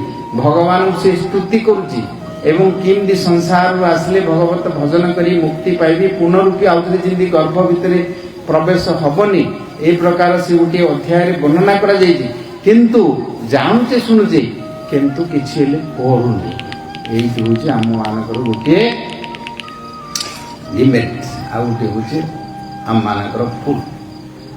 ଜାଣୁଛେ ସମସ୍ତେ, କିନ୍ତୁ ମନ ଦ୍ୱାରା, ଇନ୍ଦ୍ରିୟମାନଙ୍କ ଦ୍ୱାରା, କାମ କ୍ରୋଧ ଲୋଭ ମଦ ମୋହ ମତ୍ସରତା ଦ୍ୱାରା ପ୍ରଭାବିତ ହେଇ ଆମର ଜୀବନରେ ଅଶାନ୍ତି ଭୋଗ କରୁଛେ, ଦୁଃଖ ଭୋଗ କରୁଛେ। ନିତ୍ୟ ସୁଖ ଆନନ୍ଦ ଶାନ୍ତିମୟ ଯିଏ ଅଛି ତାକୁ ଭୁଲି ଯାଉଛି। ଶାନ୍ତି ଦରକାର ସମସ୍ତଙ୍କୁ। ସମସ୍ତେ ମାନବ ସମାଜ ସବୁ ମିଶି ୟୁନାଇଟେଡ୍ ନେସନ୍ କରିକି ଗୋଟେ ପିସ୍ କମିଟି କରୁଛନ୍ତି ଶାନ୍ତି ପାଇବା ପାଇଁ, ସୁଖ ପାଇଁ ଡେଭଲପ୍ କରୁଛନ୍ତି, ସବୁ ଆନନ୍ଦ ପାଇବା ପାଇଁ ସମସ୍ତ ବ୍ୟବସ୍ଥା କରୁଛନ୍ତି। କିନ୍ତୁ ଏଇ ଜଗତ ଭିତରେ ଶାନ୍ତି ବୋଲି ଗୋଟେ କୋଉଠି ଜିନିଷ ନାହିଁ, କି ସୁଖ ବୋଲି ଗୋଟେ ଜିନିଷ ନାହିଁ। ମାର୍କେଟକୁ ଯିବ, କହିବ ଆଜ୍ଞା ଶାନ୍ତି କେଜିରେ ଦିଅନ୍ତୁ, କୌଣସି କିଛି ଜିନିଷ ନାହିଁ କିଏ ଦେବ ତମେ। ସୁଖ ଅଧ କେଜିରେ ଦିଅ ମୋତେ, ମୋର ମନଟା ଦୁଃଖ ହେଇଯାଇଛି, ସୁଖ ଅଧ କେଜିରେ ମୋତେ ଦିଅ, କେତେ ପଇସା ଆଉଛି କର। ସୁଖ ବୋଲି କ'ଣ ଜିନିଷ ଅଛି? କିଛି ନାହିଁ। ଶାନ୍ତି, ସୁଖ, ଆନନ୍ଦ, ତୃପ୍ତି ବୋଲି ଯେଉଁଟା ମଣିଷକୁ ଦରକାର, ଏଗୁଡ଼ା ସବୁ ବାହ୍ୟ ଜିନିଷ ନାହିଁ, ଏଗୁଡ଼ା ସବୁ ଇଣ୍ଟରନାଲ ପ୍ରପର୍ଟି ଆମର। କେଉଁଠି ଶାନ୍ତି ଅଛି? ତାର ହୃଦୟ ଭିତରେ ଆତ୍ମାରେ ଏଗୁଡ଼ାକ ଅଛି। ଶାନ୍ତି ଅଛି, ସୁଖ ଅଛି, ତୃପ୍ତି ଅଛି, ଆନନ୍ଦ ଅଛି। କେମିତି ଅନୁଭବ କରିବା, ଜାଣିବା କେମିତି? ଗୋଟିଏ ଉଦାହରଣ ଦେଇଛନ୍ତି, ଭାଗବତରେ ଅଛି, ଉପନିଷଦରେ ବି ବର୍ଣ୍ଣନା କରିଛନ୍ତି। ଉଦାହରଣ ଦେଇଛନ୍ତି, କ'ଣ ଦେଇଛନ୍ତି? ଆମେ ଏବେ ସମସ୍ତେ ଚେତନ ହେଇକି ରହିଛେ, ଚେତନ ହେଇକି ରହିଛେ, ସବୁ କାମପତ୍ର କରୁଛେ, ବୁଲୁଛେ, କରୁଛେ, ତା ଭିତରେ ଦ୍ୱନ୍ଦ୍ୱ ଭିତରେ, ସୁଖ ଦୁଃଖ ଭିତରେ ସବୁବେଳେ ରହିଛେ। ଆଉ ଗୋଟେ ଅବସ୍ଥା ହେବ, ଆମେ ଏବେ 2-3 ଘଣ୍ଟା ପରେ ଯିବା ଶୋଇପଡ଼ିବା, ଯେଉଁଟାକି ନିଦ୍ରା। ଯେତେବେଳେ ଶୋଇବାକୁ ଯିବା ନିଦରେ, ଏ ସଂସାରକୁ ଭୁଲିଯିବା, ଶରୀରକୁ ଭୁଲିଯିବା, ଚାକିରି ବାକିରି, ଘର ଦ୍ୱାର ଯେତେ ସମସ୍ତ ରହିଛନ୍ତି, ରିଲେଟିଭ୍ ରହିଛନ୍ତି, ସମସ୍ତଙ୍କୁ ଭୁଲିଯିବା। ନ ଭୁଲିଲେ ଶୋଇପାରିବାନି, ନ ଶୋଇଲେ ଶୋଇବାର ଆନନ୍ଦ ସୁଖ ମିଳିବନି, ନହେଲେ ଆମର ଦୁଃଖ ବେଶୀ ହେବ ଶରୀରରୁ। ସେଥିପାଇଁ ଭୁଲି ଯିବାକୁ ପଡ଼ୁଛି। ସମସ୍ତେ ଭୁଲୁଛନ୍ତି, ନ ଭୁଲିଲେ ଶୋଇପାରିବେ, ନ ଶୋଇଲେ ସବୁ ବିଗିଡ଼ିଯିବ। ଯାହା ହଉ आउ गोटे चेतनाटी आमर शरीर आमर अंतःकरण भितर प्रवेश कर जाए कुआड़े जाए भितर हृदय भितर को जाए जो मन बुद्धि अहंकार अच्छी सूक्ष्म शरीर अच्छी से जदि न शोई थाए तार बुद्धि होची मूल इंटेलिजेंस से ही सी सब जाक चेतना को ये सब कनेक्शन करके संजोग करी थाए जमी आमर एनेस्थेसिया देदेले शरीर को काटिले मुझे जना पड़े से स्वप्न अवस्था आमे शरीर नहीं से देखुचे शुणुचे बुलुचे खाऊचे सुख दुख सब अनुभव करुचे भय होची शोक होची सब होची मने पड़ुचे आउ थे जिते चेतना को पलि आसा जागृत अच्छे मुझे स्वप्न देखिली मन पड़ुचे आउ थे मन पड़ुचे एगुड़िक आम मानकर अनुभव कथा स्वप्न रे आम देखुचे शरीर नथिले मध्य तार सुख दुख कर्म सब अच्छी यहीटा आमर अनुभूति प्रमाण आपको कौन प्रमाण दरकार नहीं बाहर के प्रमाण दे पारे मनुष्य शरीर रे भगवान जो दिव्य ज्ञान देते मनुष्य को ये दिव्य अनुभूति सूक्ष्म अनुभूति समस्त तार अनुभव कर तार शरीर सुख से मनर भूमिका को अनुभव कर अच्छा मन मध्य शोई पड़ा निष्क्रिय होगा डिस्कनेक्ट होगा गाढ़ निदे शोई सुसुप्ति बोली कहूँ से गाढ़ निदे शोले गाढ़ निदे शोले 5 घंटा कि 4 घंटा शोले सका उठले उठला कह कि शोल पचार बोले कौन कह भल शोल शांति पाइलु सुख पाइलु आनंद पाइलु संतुष्ट हलु बोली कह शोक उठला अच्छा शांति पाइल सुख पाइल संतुष्ट पाइल किए देला तुमको उड़ किए दूजी शरीर तो नहीं मन तो नहीं सांगसाथी परिवार भी नहीं खाଇବା पीवा धंदा भी नहीं किसी नहीं ताले तुमको शांति किए देला सुख किए देला संतुष्ट आनंद किए देला तुमको आत्मा नहीं जदि आत्मा दौची ताले तांको कहीं अनुभव करना तांको कहीं आमर दिन प्रतिदिन आमे कहीं तांको अनुभव करने नहीं जाई बाजार को जीव बोले यहाँ पाइले मुझे शांति पाइबी ये मत सुख दब सेटा हेले मुझे शांति पाइबी से क्या शांति दब सब जगह अशांत अशांत देवे शांति दब किए ये आम मानकर अनुभव कथा एवं सत्य कथा से मनुष्य को भगवान ये ज्ञान मतलब आम जहाँ कहूँ ये कथा भगवान गीता रे भागवत रे आमर उपनिषद रे ऋषि मुनि माने सब वर्णना कर किए कौन कर इतिहास स्टोरी प्रैक्टिकल एक्सपीरियंस से गत काली आम भरत महाराज चरित्र आलोचना करते 3 जन्मर तांकर जो अनुभव थिला से कथा को सी आम मानक आम मान तो मरीगले आम जापरनी कि आम पूर्व जन्म कौन थी आम तो जाने किंतु तांकर मन थिला जेहेतु से प्रकार साधन भजन करते ना भारत आज ही एत बड़ महान होती चरित्र महान अनुभवी सी ए प्रकार त्याग तांकर सहिष्णुता संयमता एकाग्रता तथापि तांकर जीवन रे गोटे प्रकार दैवात गोटे एक्सीडेंट है जो फल हरिण जन्म पड़ा एवं मत से 3 जन्म आम मान प्रकार अनेक उदाहरण अच्छे आम मान पूर्व जन्मर चरित्र कथा पूर्व जन्मर चरित्र कथा आमर शास्त्र मानक दि जाए कौ शास्त्र कौ देश कौ धर्म कौ नहीं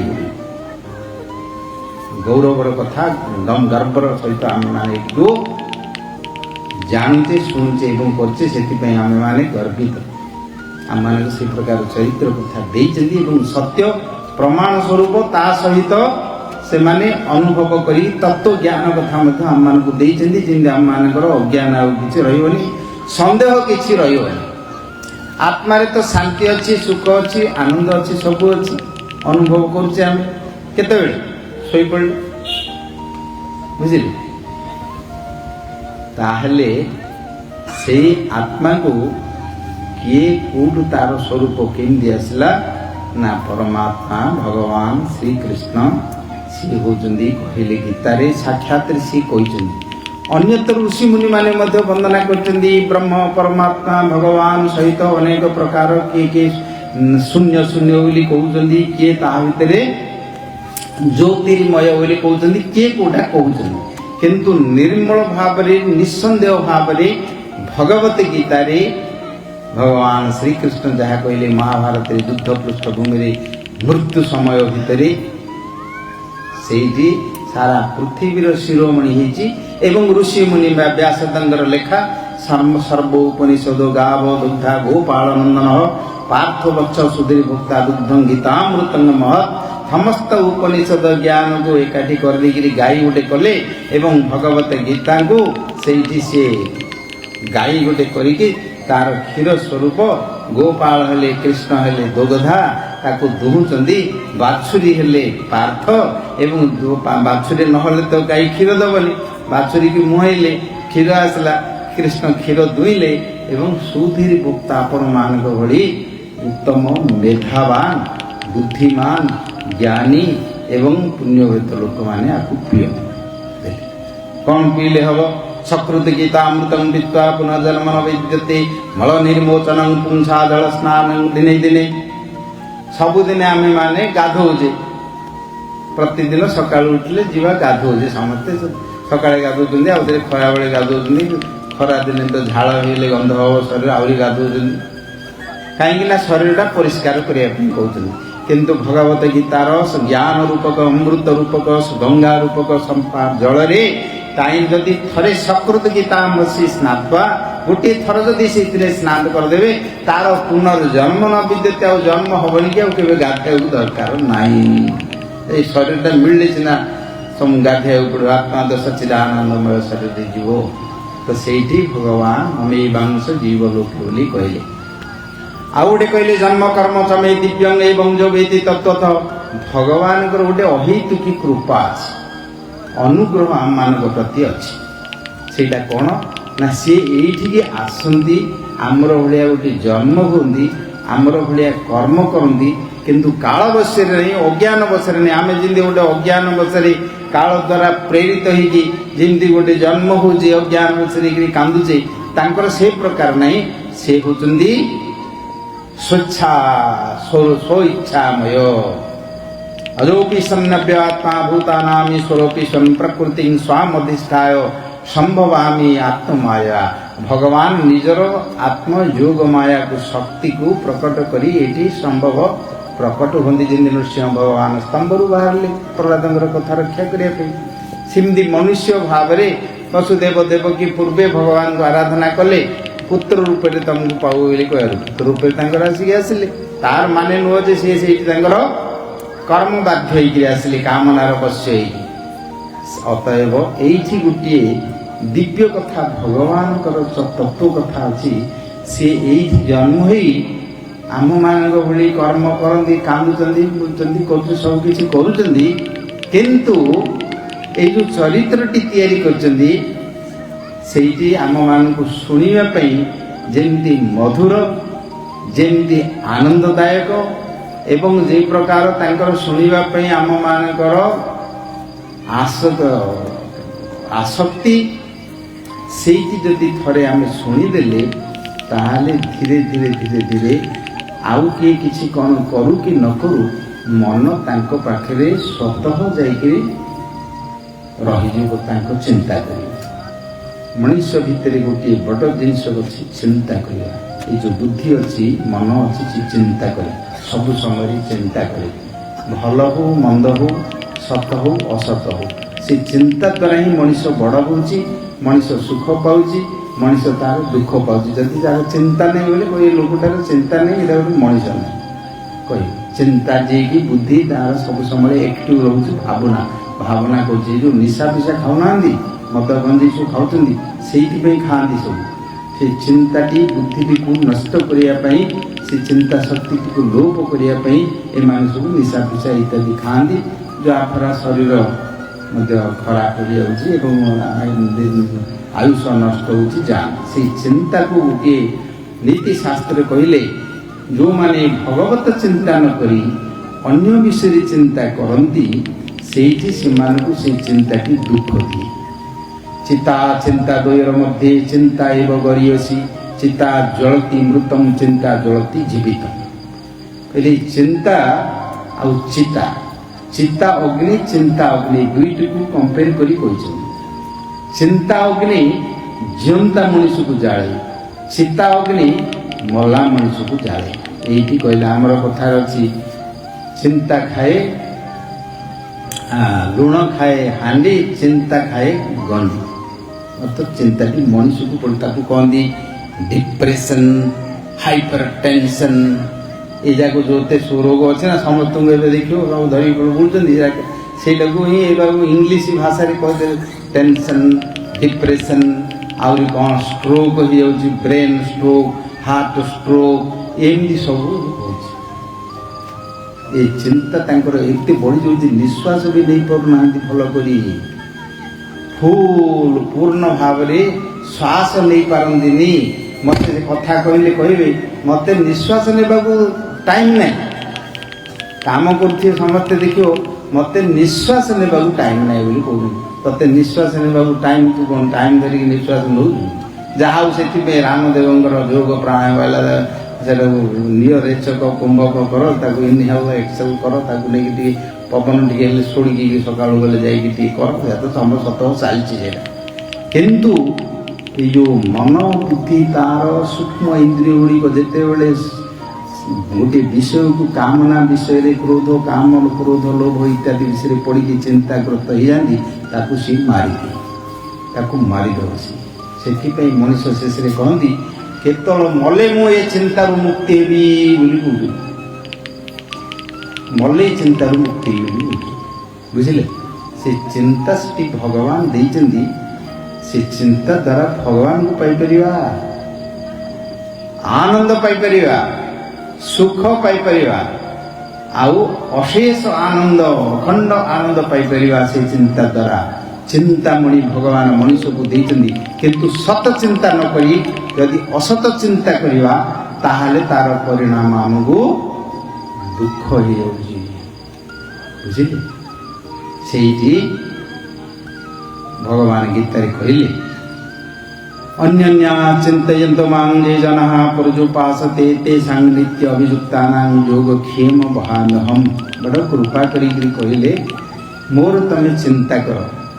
ତମର କ'ଣ ଲୋକ ଦୁଇଟି କଥା ଚିନ୍ତା କରନ୍ତି, କ'ଣ ନା କେଉଁ ଜିନିଷଟା ଦରକାର ସେଇଟା କେମିତି ମିଳିବ, ତାକୁ କେମିତି ପାଉ ବୋଲି ଚିନ୍ତା କରନ୍ତି, ଆଉ ଯେଉଁ ଜିନିଷଟା ଅଛି ତାର ସେଇ ଜିନିଷଟା କେମିତି ରହିବ ସେଇଥିପାଇଁ ଚିନ୍ତା କର। ଦୁଇଟା ବିଷୟରେ ଚିନ୍ତା କର।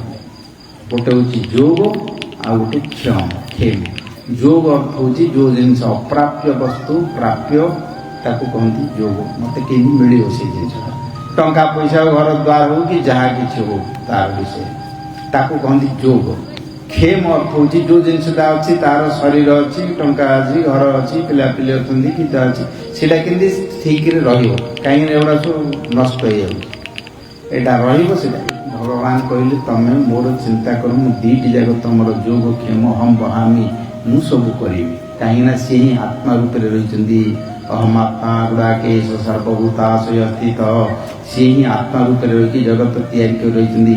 ଆତ୍ମାକୁ ବାପା ମା ଜନ୍ମ ଦେଉନାହାନ୍ତି, ବୁଝିଲେ, ଆମେ ଏ ଶରୀରଟିକୁ ଜନ୍ମ ଦେଉଛନ୍ତି। ଶରୀର ଆତ୍ମା ସ୍ତ୍ରୀ ନାହିଁ କି ପୁରୁଷ ନାହିଁ, ଆତ୍ମା ହେଉଛି ଆଉ ଗୋଟିଏ ଶକ୍ତି। ବର୍ଣ୍ଣନା କରିଛନ୍ତି ଶାସ୍ତ୍ରରେ। ଆମେ ହେଉଛୁ ସେ ପ୍ରକାର ଶରୀର ଅଭିମାନରୁ ଆମେମାନେ ଯେ ପର୍ଯ୍ୟନ୍ତ ଆତ୍ମ ଭିତରେ ଅଭିମାନ ଭିତରେ ଆତ୍ମସ୍ୱରୂପରେ ଯେତେବେଳେ ପର୍ଯ୍ୟନ୍ତ ଆମେ ଅନୁଭବ ନ ହେଇଛି ଆମମାନଙ୍କର, ଆମେମାନେ ସେ ପର୍ଯ୍ୟନ୍ତ ଏଇ ମାୟା ଭିତରେ ଦ୍ୱିତୀୟ ଅଭିନିବେଶ ହେଇକି ତା ଭିତରେ ରହିଥିବା। ମୁଁ ମୋର ବୋଲି କହିକି ପଡ଼ିକି ମରିଯିବା। ଆମକୁ ଯେଉଁ ଆତ୍ମ ଅନୁଭୂତିଟା ଦେଇଛନ୍ତି, ସମସ୍ତଙ୍କର ଆତ୍ମା ଅଛି ବୋଲି ଅନୁଭବ କରୁଛି, କିନ୍ତୁ ତାଙ୍କୁ ଅନୁଭବ କରିପାରୁନି, ଆନନ୍ଦିତ କରିପାରୁନି। ତାଙ୍କ ଦ୍ୱାରା ଆମେ ଦିବ୍ୟତାକୁ ପ୍ରାପ୍ତ କରିବା କଥା ତାକୁ ପ୍ରାପ୍ତ କରିପାରୁନି। ଦିବ୍ୟ ସୁଖ ଅଛି ତାର ପାଇବା ପାଇଁ, ସେ ଦିବ୍ୟ ସୁଖକୁ ନ ପାଇକି ସେଥିରେ ତମ ସୁଖ, ଅଜ୍ଞାନ ସୁଖ, मद पिउछन्ति गंजी पिउछन्ति सोईटाକୁ ପିଇକି तामसिक अज्ञान ଭିତରେ पड़ुछन्ति ताकू जाउछन्ति से रास्ता को पड़ुछन्ति। मनुष्य मान को विद्यार अर्थ होउछि ज्ञान, ज्ञान अर्थ होउछि दिव्य तक के सुख को पाई पारि। ए संसार भितर जो सुख देते अच्छी केते पाइले मध्य से केबेले ता भितर सुखी हो पारिबनी, तृप्त हो पारिबनी, किए क्या सुख तृप्ति करें पारिबनी। ए संसार स्वभाव अलग, आमर मनुष्य शरीर जो दिव्य स्वरूप ज्ञान दीचन से अलग। अतएव भगवान कौन करछन्ती गोटे चरित्र तैयारी करछन्ती। आसी रामचंद्र रूप में आसिले भगवान निजे आसी मनुष्य रूप में तांकर रामायण चरित्र तैयारी कले। भगवान स्वयं अवतीर्ण होकर आसते, अन्यान्य अवतार मान आसछन्ती से भक्त मान को रक्षा करछन्ती, युग धर्म को रक्षा करछन्ती एवं जेतेबेले जोट होछि से आसिक रक्षा करछन्ती, पालन करछन्ती। तांकर एबे आमे कोन करूछि सब जानती, तांकर आत्मा सहित हमर आत्मा सहित परमात्मा से तांकर सहित हमर सबुल संयोग अछि। वेदाहं समतितानि वर्तमानानि चार्जुन भविष्याणि च भूतानि मां तु वेद न कश्चन। कहले तमर भूत भविष्यत वर्तमान मु सब जाने। जेमती आमर आजिकल इंटरनेट रे बड़ उदाहरण है, आम समस्त जानीपे देखुचे कूड़े अमेरिका थाऊ कूड़े थाऊ सांगे सांगे आम वीडियो कॉल करके जानीपे देखिपे शुणिपे। सेमती भगवान परमात्मा सर्वत्र सब जानते देखुं शुणुचे, कि आम जापर जेहेतु आम विमुख होगी रही बहिर्मुख होगी रही अंतर्मुख होगी रही से आम सहित जापर बुझीपर। से भगवान चरित्र श्री राम चरित्र, कृष्ण चरित्र, मत्स्य पुराण, कूर्म पुराण, वराह पुराण, नृसिंह पुराण इत्यादि समस्त पुराण मानक चरित्र कथा कहुए। एगुड़ाक केवल गल्प नहीं, यहाँ भगवान चरित्र जहाँ सहित सत्य अच्छी, जहाँ सहित दया अच्छी, क्षमा अच्छी एवं जहाँ सहित सहिष्णुता अच्छी, शांति सुख पराक्रम सहित सबू रही गुण गुड़िक सबू रही भगवान चरित्र भितर सब अच्छी। आम ताकू जदि श्रवण करवा शुणा ताहले आमर से विषय ज्ञान हम एवं आम माने जे पर्यंत शुणिने से पर्यंत आउ जेते जहाँ करुथिले मध्य आम मानकर सत भाव परिपूर्ण भाव आपको जानीपर नहीं। किंतु ये कथा कहब किए से बहुत साधु माने अछंती, दार्शनिक माने अछंती, संस्था अच्छी कहते भगवान रूप नाई, तांकर गुण नाई, तांकर आकार नाई, निराकार निरंजन अलेख शून्य शून्य महाशून्य एमती सब कहते। अच्छा भगवान जदि रूप नाई, तांकर जदि गुण नाई, चरित्र नाई, तमर रूपटा कौन आस? तमर जो रूपटी तुम नहीं लुगापटा पिंधिक साजसजा करुच आकार तुम आसले कौटू जदि मूल ना ये किंतु गोटे भ्रम संशयात्मक निजे से माने संशय रोचंती। आम सब आलोचना करते जगार बुझिले से गुड़िक से निजे भी जानते एवं से किछिटा जानते से लोक मान कहते संसारटा माया बोली समस्ते जानती। यहाँ मला माया स्त्री पुरुष संबंध सब क्षणिक संबंध क्षणिक सुख बोली किए जान समस्ते जानते से गुड़ा घाटिकी आलोचना करी गोटे संस्था करी गोटे धर्म नाम प्रचार करी गोटे बड़ बड़ सुख कर। अरे भगवान विषय परमात्मा विषय जोटा पॉजिटिव नॉलेज जोटी अच्छी से वर्णना करने दरकार। ये हूँ भागवत ये व्यासदेव प्रथम भगवान रूप गुण लीला चरित्र कथा से जगत को तैयारी केमती ना वास्तव सुंदर रूप सुंदर स्वरूप होती से सुंदरटा कौटे अच्छी आम खाली जोटे देखुचे ये जगह जो सुंदर भाया लगुच कौटे सुंदर वस्तु कौटे अच्छी बाल जाक देखिले सुंदर देखा केते बाल तो केते आडभरटाइजमेंट नहीं सुंदर बाल दी चार्टा काटिक आनिक पकेट रख कौटे सुंदर अच्छी देखिए सुंदर अच्छी कौटे अच्छी चमड़ाटा गोरा चमड़ा काटिक आनी देख दिए कौटे सुंदर अच्छी ता भीतर कौटे सुंदर अच्छी को नाकरे सुंदर अच्छी ना कान सुंदर अच्छी ना देहरे सुंदर अच्छी देहटा भितर कौन अच्छी वस्तु कौटे अच्छी किंतु आकर्षणटा अच्छी से आकर्षणटा कौटे अच्छी परमात्मा पाखे तत्व से अच्छी से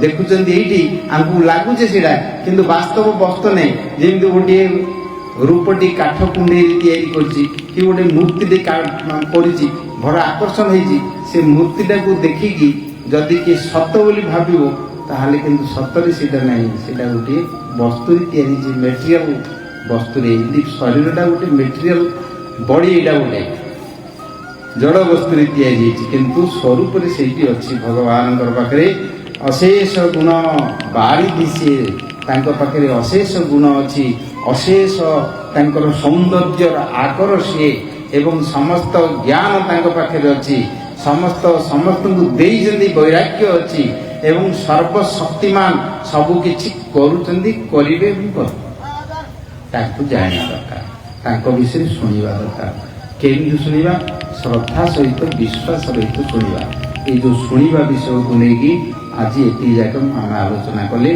मनुष्य जन्म केमती सी तार शुणा विषय भगवान एवं गर्भ भितर मनुष्य शुणिक पशुपक्षी मान तांकर अन्य ज्ञान सब अच्छी किंतु ये ना शुणिक ज्ञान अर्जन करने मनुष्य मानक पिला जानते आम बढ़ुचे शुणी शुणी ज्ञान अर्जन करुचे एवं शुणा द्वारा ही सुख दुख आमर आसूची जदि आम बेसी दुख हो खोजुंट मोर दुखर कथा क्या दीपद कहवाई मोर कहीं ना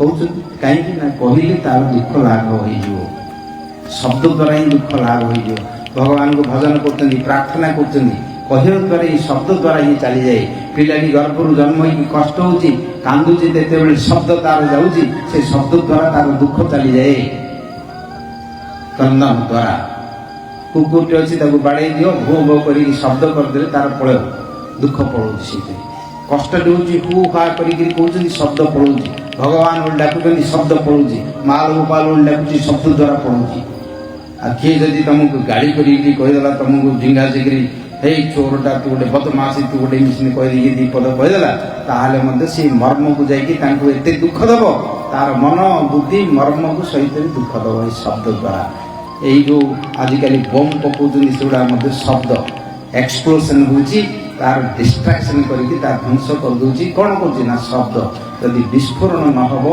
ताहले बोईताल भाया पड़ी कूट रही शब्द द्वारा ही सब किसी शब्द ही मनुष्य मान को सबकि ज्ञान एवं भगवान ज्ञान आम मान ज्ञान सबकि आमको शुणाटी जदि आम शुणा ठीक भाव किंतु यथार्थ अनुभवी लोक मान पाखु शुणा एवं आम श्रद्धा सहित शुणिले आउ किछि करतु कि न करतु तार समस्त सिद्धि पाइपर सुख पाइपर आनंद पाइपर भागवत इत्यादि लिखते आपको जी पढ़ो जी शुणव ये आख्यान दिगो तार समस्त किसी संतान नथिले संतान हम तार धन नथिले धन प्राप्ति हम तार सी मुक्ति पाइपर तार परलोक सुख पाइपर ये कथा सब कहुई कहीं कथा द्वारा से शक्ति अच्छी श्रवण द्वारा प्राप्त हो शुणा विषय भी कह कौन शुणव से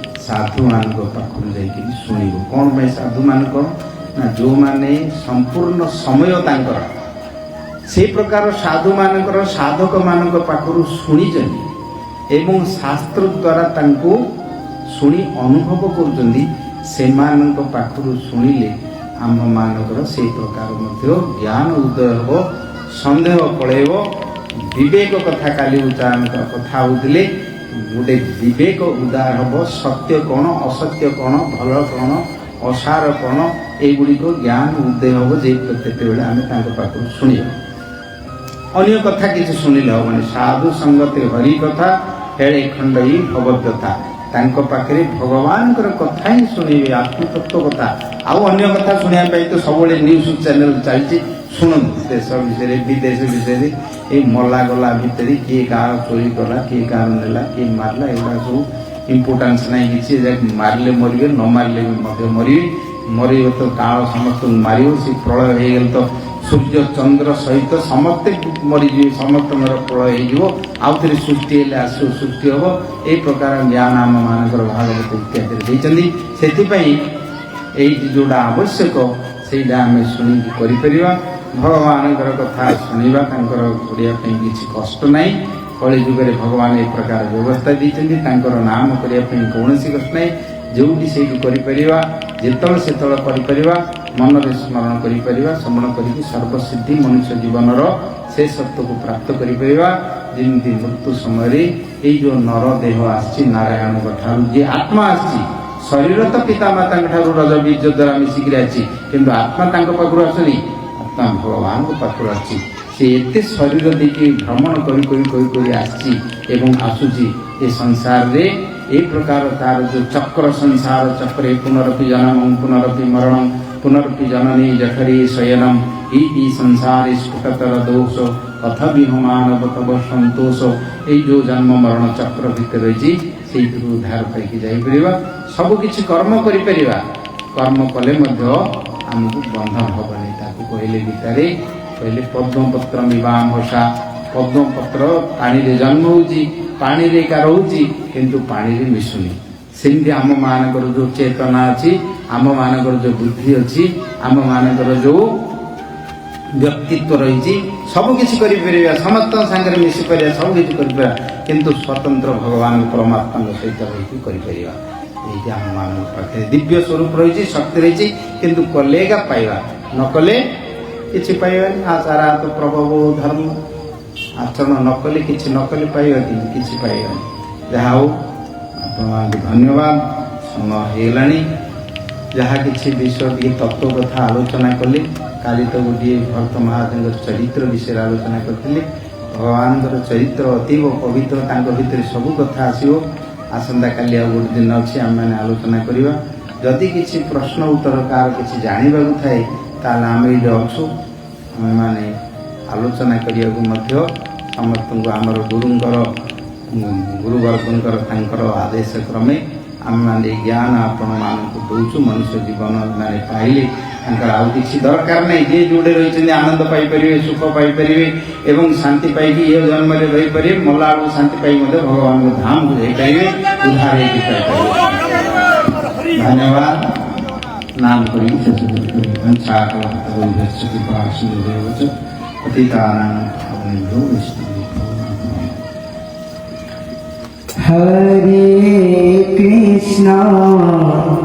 हरे कृष्णा कृष्णा कृष्णा हरे हरे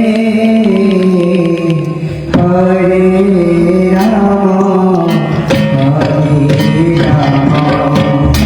राम राम हरे हरे हरे कृष्णा कृष्णा कृष्णा हरे हरे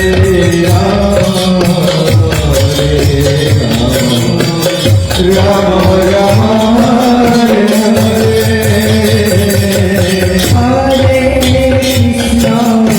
हरे हरे कृष्णा कृष्णा कृष्णा हरे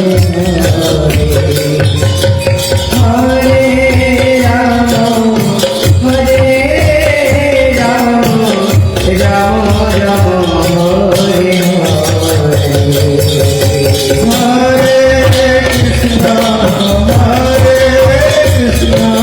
कृष्णा कृष्णा हरे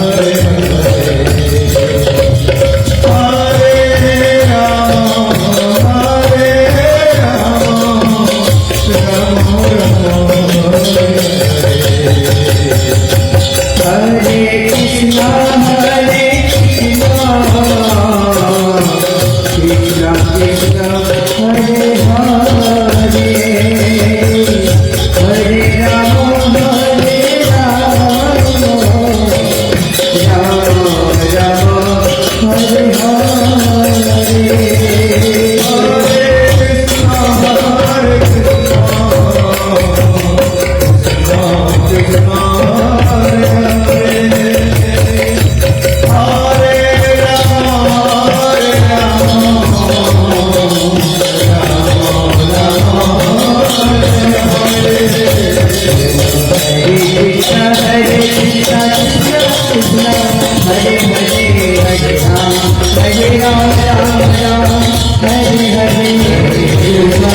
जय श्री गुरु गौरांग गांधी गिरिधारी श्री श्री राधा गोविंद गोपीनाथ राधा मदन मोहन जीव की पतित पावन गुरुपाद पद्म विष्णुपाद परमहंस परिव्राजकाचार्य वर्य अष्टोत्तर सतशिशिवाद भक्ति विचारशील विष्णु गोस्वामी गुरु महाराज की